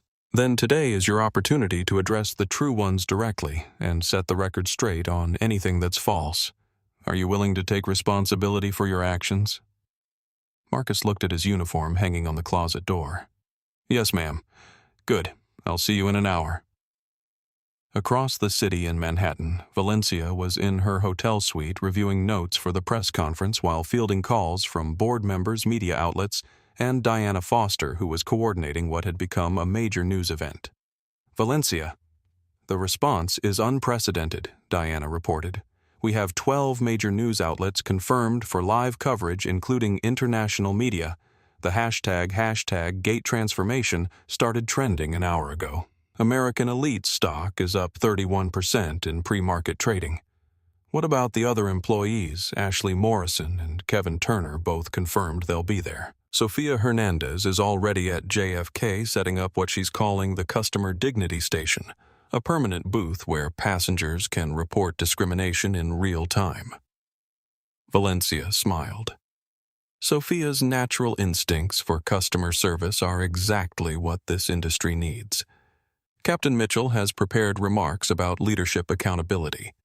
The union representatives want to be included in future discussions. And Valencia. Yes, we're getting calls from other airlines asking about licensing our diversity training program before we've even created it.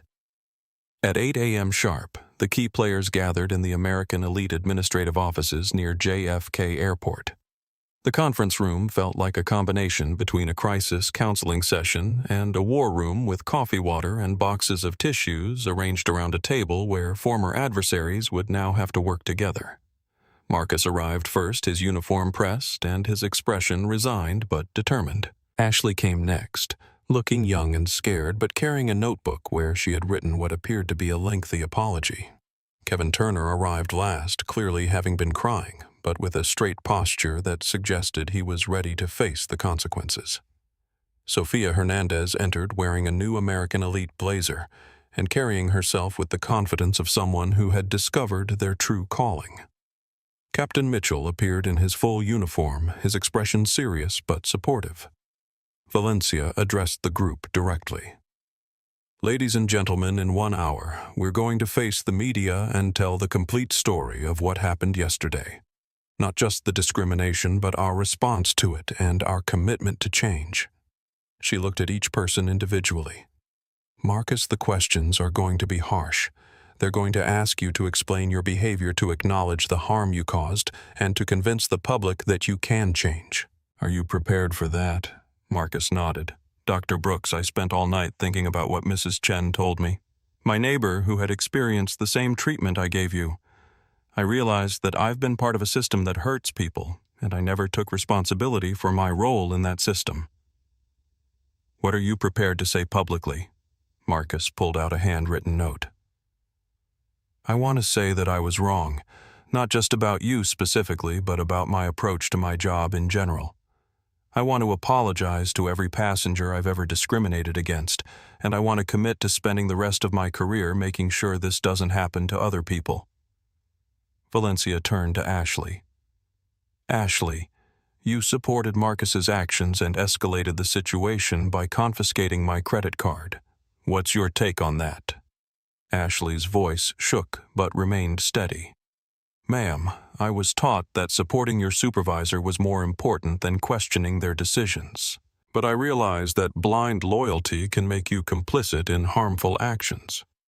I should have spoken up when I saw something wrong." And Kevin Turner looked directly at Valencia. "Dr. Brooks, I joined in the discrimination because I wanted to fit in with my colleagues. I thought that's what success looked like in this industry. I was wrong, and I'm prepared to learn a better way." Valencia nodded approvingly. "Captain Mitchell, what's your perspective on the leadership failures that contributed to this incident?" Captain Mitchell straightened in his chair. "Dr. Brooks, we created a culture where discrimination was ignored as long as it didn't become public. We dismissed customer complaints. We failed to provide adequate training, and we rewarded employees like Marcus for being efficient, without examining whether their efficiency came at the cost of treating passengers with dignity. Sophia, as our new Director of Customer Experience, what changes are you going to implement?" Sophia consulted her notes. "First, every customer service interaction will be evaluated not just on efficiency, but on respect and dignity. Second, we're creating anonymous reporting systems, so employees can flag discriminatory behavior without fear of retaliation. Third, we're establishing passenger advocates at every major airport who can intervene in real time when discrimination occurs." Valencia smiled. "Outstanding. Now let's talk about the press conference format." She distributed a timeline to everyone in the room. "I'll speak first, explaining the acquisition and our commitment to transformation. Marcus, you'll speak second with your apology and commitment to change. Ashley and Kevin, you'll speak third about learning from mistakes. Captain Mitchell will address leadership accountability. Sophia will close by explaining our new customer experience initiatives." "Dr. Brooks." Marcus interrupted. "Are you sure you want me to speak publicly? The backlash against me has been intense. I don't want to make things worse for the company. Marcus, the public needs to see that people can acknowledge their mistakes and commit to change. If we hide you, we're sending the message that discrimination is unforgivable. If we showcase your transformation, we're sending the message that people can grow and improve." At 8:45 a.m., the group walked from the administrative offices to Gate A47, where a media circus was waiting. Reporters, camera crews, photographers, and airline industry analysts had assembled in what was normally a quiet corner of JFK Terminal 7. Sophia had indeed set up a customer dignity station, a permanent booth with multilingual signs explaining how passengers could report discrimination and receive immediate assistance. Early morning passengers were already stopping to read the information and take photos. Valencia approached the microphone that had been set up in front of the gate counter where 18 hours earlier Marcus Rodriguez had demanded that she prove she belonged in first class. "Ladies and gentlemen, thank you for being here this morning.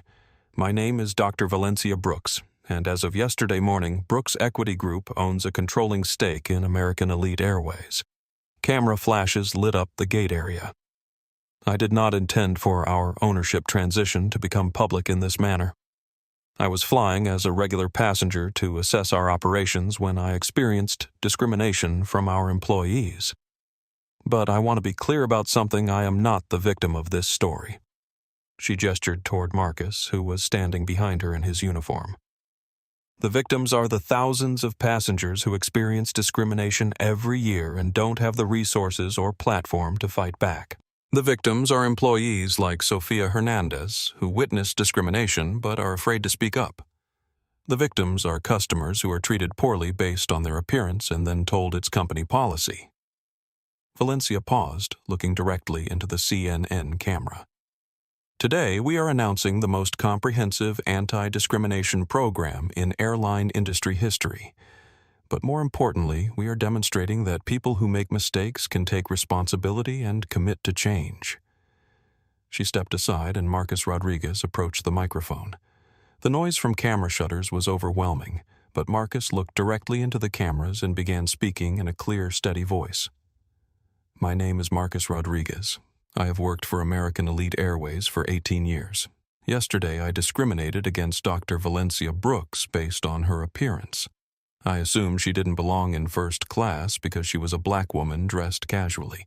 The media scrum was completely silent. I was wrong. I have been wrong many times over the past 18 years.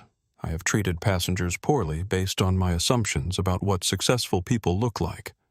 I have dismissed complaints about my behavior. I have been part of a culture that excludes people instead of welcoming them. Marcus looked directly at Valencia. Dr. Brooks, I apologize to you publicly. But more importantly, I apologize to every passenger I have ever treated with less respect than they deserved. I apologize to my colleagues who learned discriminatory behavior by watching me. I apologize to my daughters who are seeing their father's mistakes broadcast around the world. He turned back to the cameras. I am committed to spending the rest of my career making sure this doesn't happen to other people. I will be leading American Elite's new diversity and inclusion training program, where I will tell this story to every new employee and explain exactly how unconscious bias affects decision-making. Marcus stepped back and Ashley Morrison approached the microphone.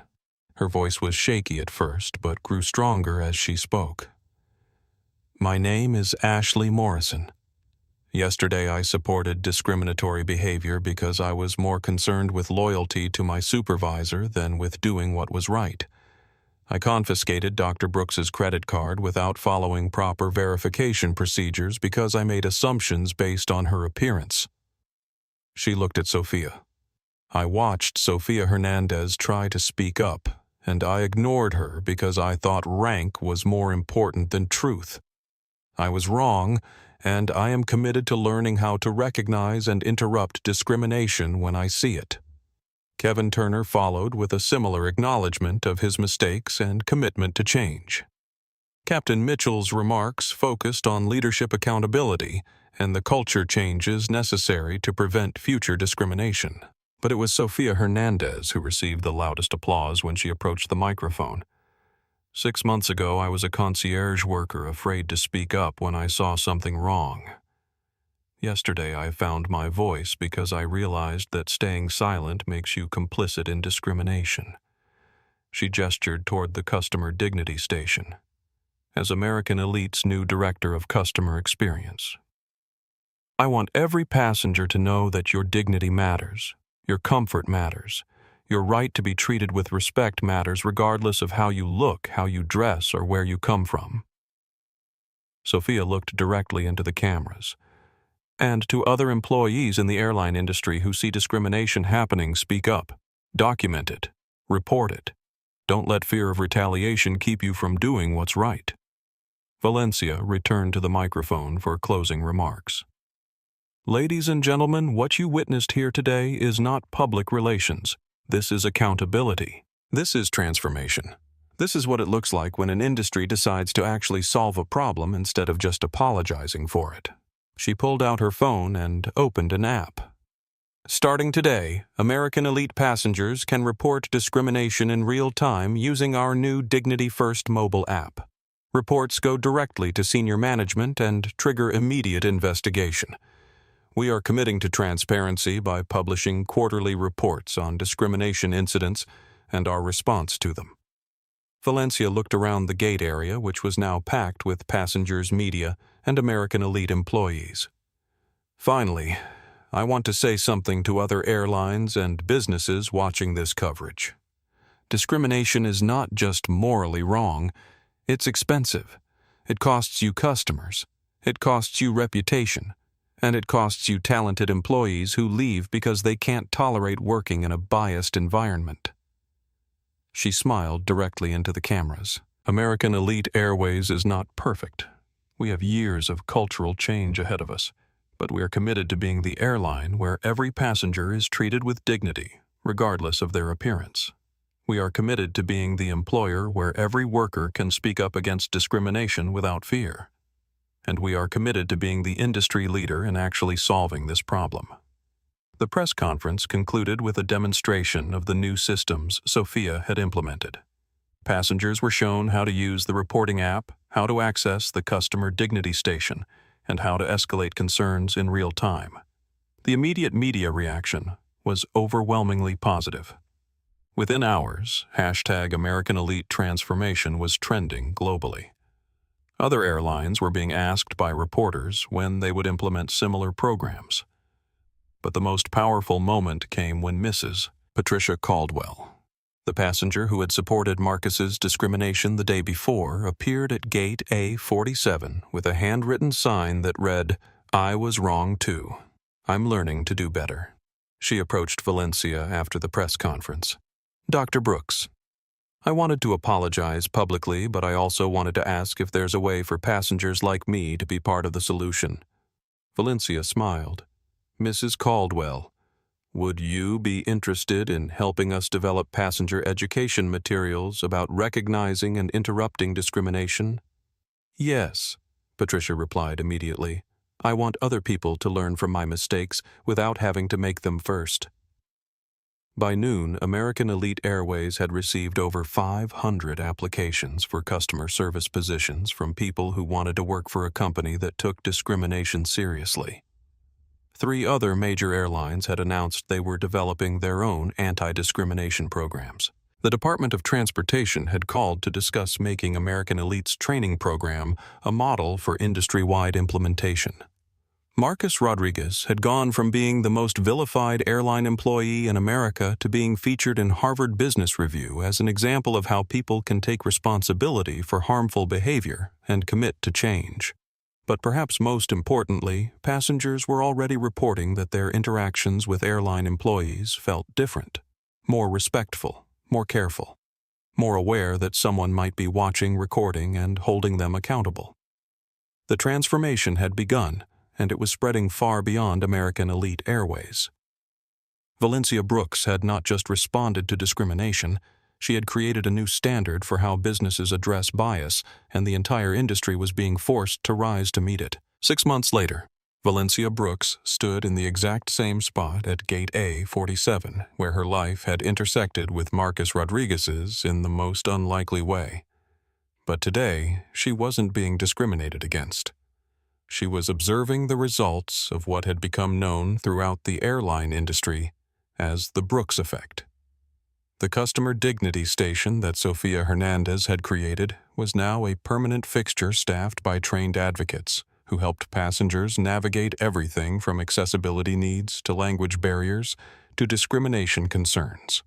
In the past 6 months, similar stations had appeared in over 200 airports across North America, installed by airlines competing to demonstrate their commitment to customer respect.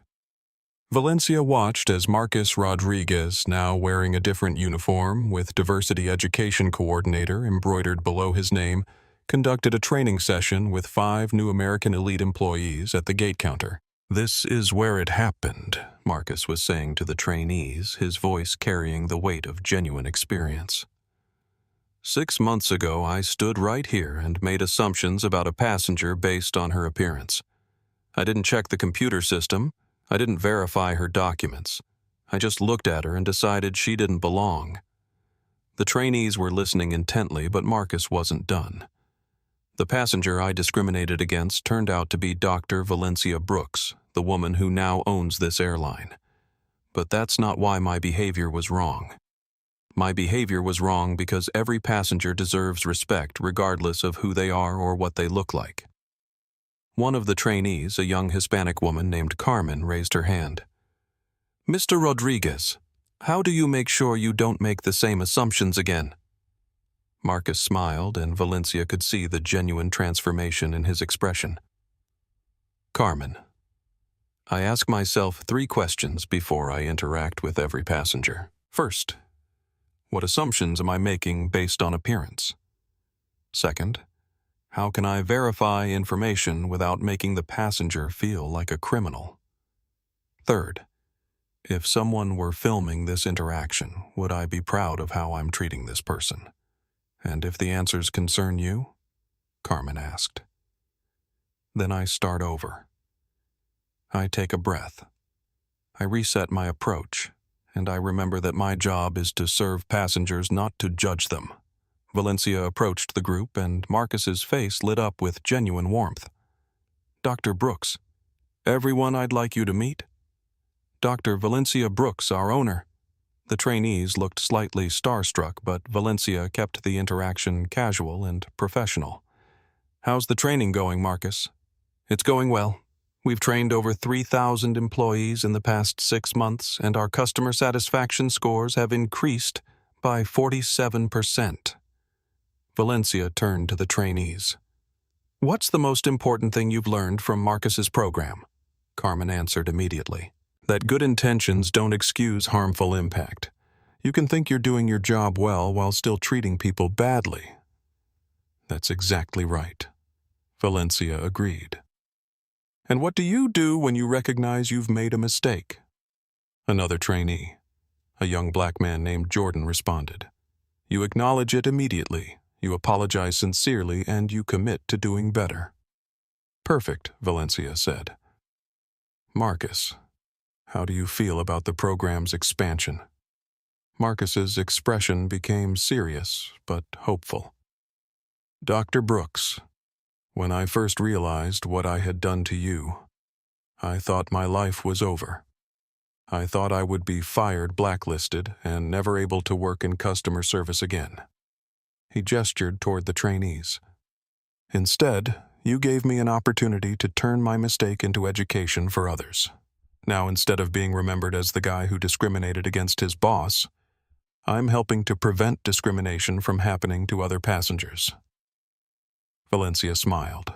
Marcus, you chose to take responsibility and commit to change.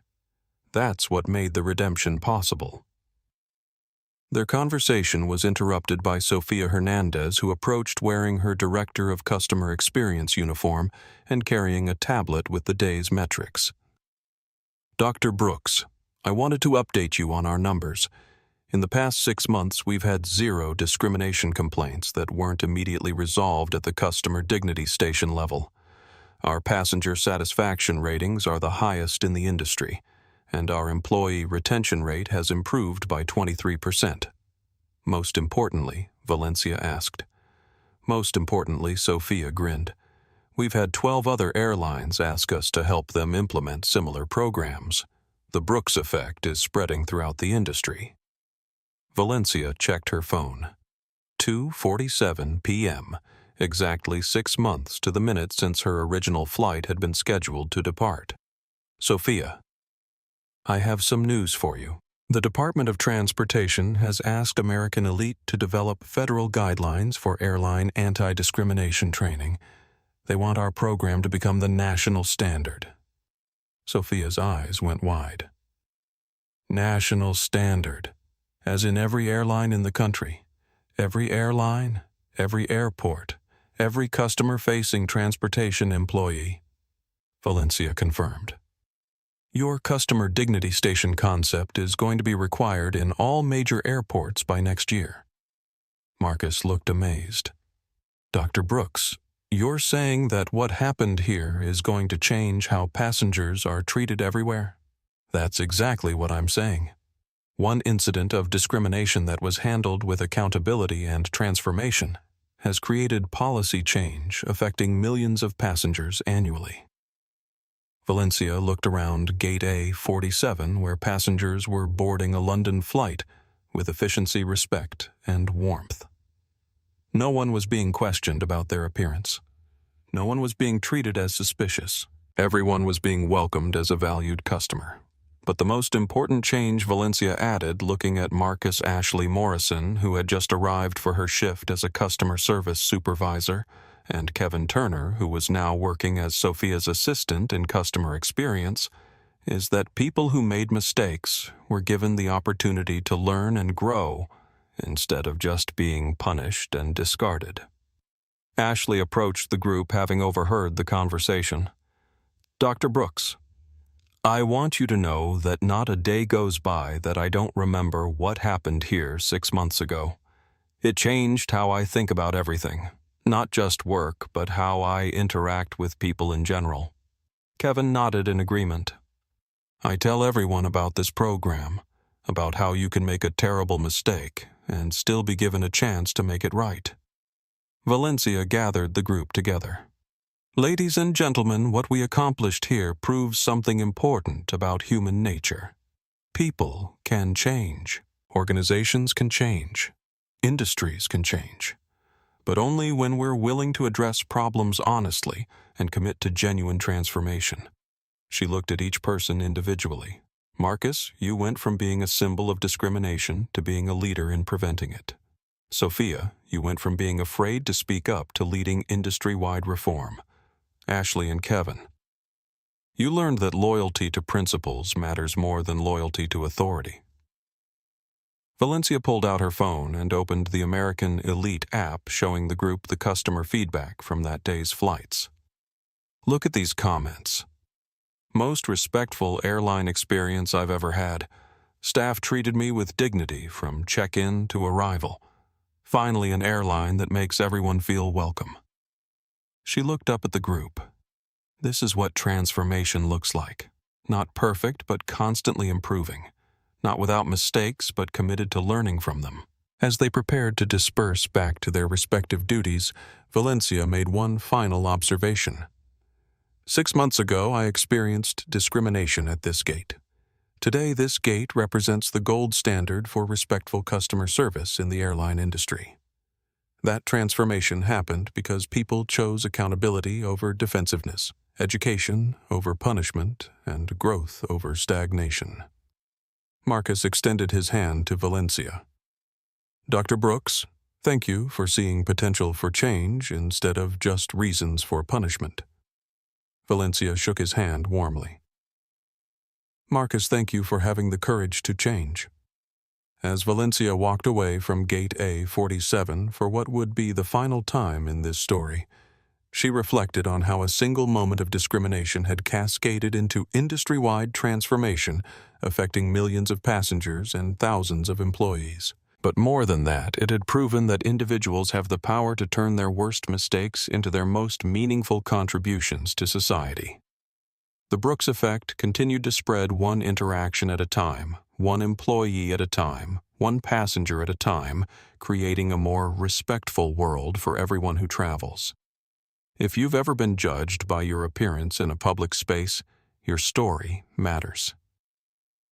If you've witnessed discrimination and wondered whether to speak up, remember Sophia's courage. If you've made mistakes and wondered if redemption is possible, remember Marcus's transformation. Share your experiences in the comments below. Subscribe for more stories about turning challenges into change. Hit that like button if this story resonated with you, and don't forget to share this video with someone who needs to hear this message. Ring the notification bell so you never miss our latest content about justice, dignity, and the power of transformation. Because true first-class treatment isn't about the price of your ticket. It's about the quality of your character and your commitment to treating others with dignity, regardless of how they look or where they sit. When we hold each other accountable with compassion, when we choose education over punishment, and when we believe in people's ability to change and grow, we create a world where everyone can travel through life with respect and dignity. Thank you for watching. Thank you for caring. And remember, the next time you witness injustice, you have the power to be the Sophia who speaks up, the Valencia who stands firm, or even the Marcus who learns from mistakes and becomes part of the solution. Your voice matters. Your actions matter. And your willingness to believe in transformation can change everything. Until next time, keep fighting for a world where everyone belongs exactly where they've earned the right to be.